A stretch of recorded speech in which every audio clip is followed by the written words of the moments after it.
A imagem a gente conhece bem, né? Aquela criatura meio homem, meio lobo, uivando para a lua cheia. Mas olha, por trás desse monstro que o cinema consagrou, existe uma história muito, mas muito mais antiga, complexa e, sinceramente, surpreendente. Vamos mergulhar nisso. A gente acha que sabe as regras, certo? A transformação vem de uma mordida, a única cura e prata, mas e se eu dissesse que quase nada disso faz parte da lenda original? A verdade por trás do lobisomem, ela é bem mais estranha que a ficção. Antes de tudo, vamos para o termo técnico, licantropia. O próprio nome já entrega o jogo, sabe? Ele não leva a gente para a Europa medieval, mas sim para a Grécia Antiga.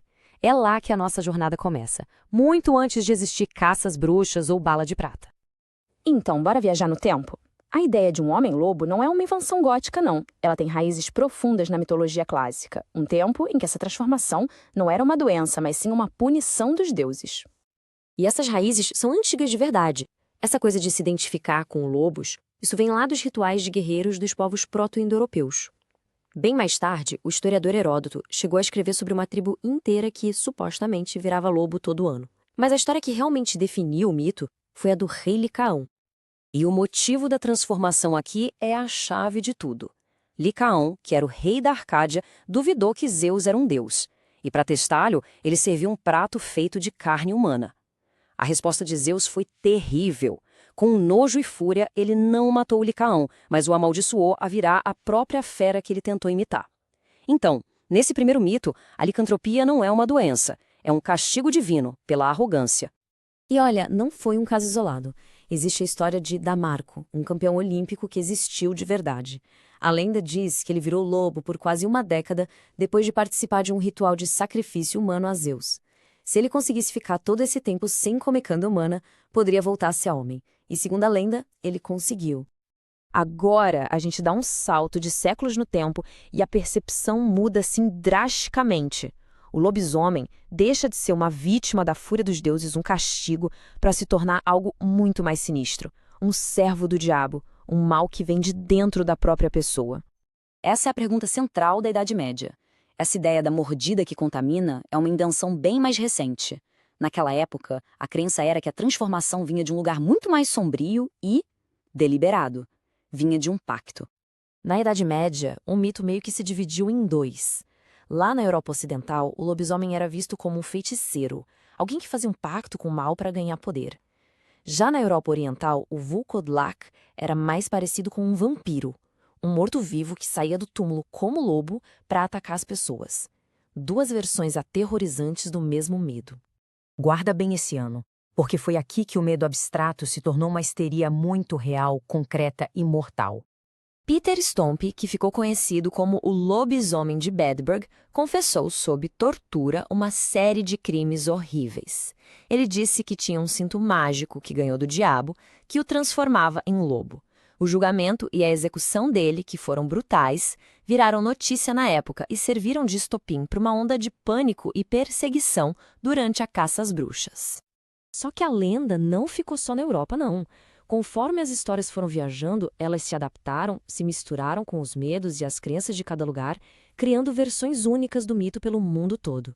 E o mais fascinante é ver como cada cultura reimaginou esse monstro. Em Portugal virou um fado, um destino trágico. No Brasil, onde nem tem lobo, a criatura é um misto de cachorro com porco, e a maldição cai sobre o sétimo filho homem. Já na Romênia, o Pricolite é quase um vampiro, uma alma pecadora pagando por seus erros.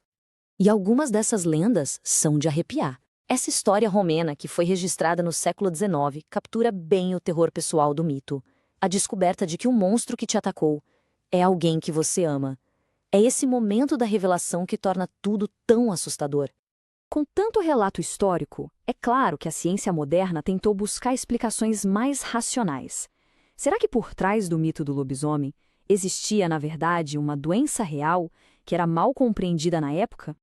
Bom, algumas pistas foram encontradas em doenças reais. A porfiria, por exemplo, deixa a pessoa sensível à luz e com dentes avermelhados. A hipertricose causa um crescimento anormal de pelos. A raiva, que é transmitida por mordida, gera agressividade. E existe até a licantropia clínica, uma condição psiquiátrica real em que a pessoa acredita ser um animal. Cada uma delas parece uma peça desse quebra-cabeça. Embora essas condições possam até explicar um caso ou outro, fica difícil acreditar que elas sozinhas sejam a raiz de um mito tão forte e duradouro. A verdade é que o lobisomem é mais do que uma doença, ele é uma ideia, um símbolo muito poderoso. E é isso que traz a gente de volta para o presente. O lobisomem sobreviveu aos deuses gregos, aos caçadores de bruxas e se tornou um dos monstros mais icônicos da nossa cultura. Essa evolução é a chave para entender tudo. A lenda começou como uma punição divina, depois virou um pacto com o diabo, dali se transformou numa maldição de família, um destino, e hoje é uma metáfora poderosa para a nossa dualidade, para a luta entre o nosso lado civilizado e a nossa fera interior. Então, na próxima vez que um lobisomem aparecer na tela, vale lembrar que não estamos vendo uma lenda só. Estamos vendo um mosaico de mais de 2000 anos de história. A tragédia de Licaon, a maldade de Peter Stump e todas as histórias contadas em vilarejos de Portugal à Romênia, tudo junto num uivo só. E essa é a questão que fica no final, né? Por que a gente continua contando essa história? Talvez porque, no fundo, todo mundo entende a sensação de ter uma fera escondida sob a pele, lutando para sair. E o que essa luta interna significa de verdade? Bom, essa é uma história que cada um precisa decifrar por si só.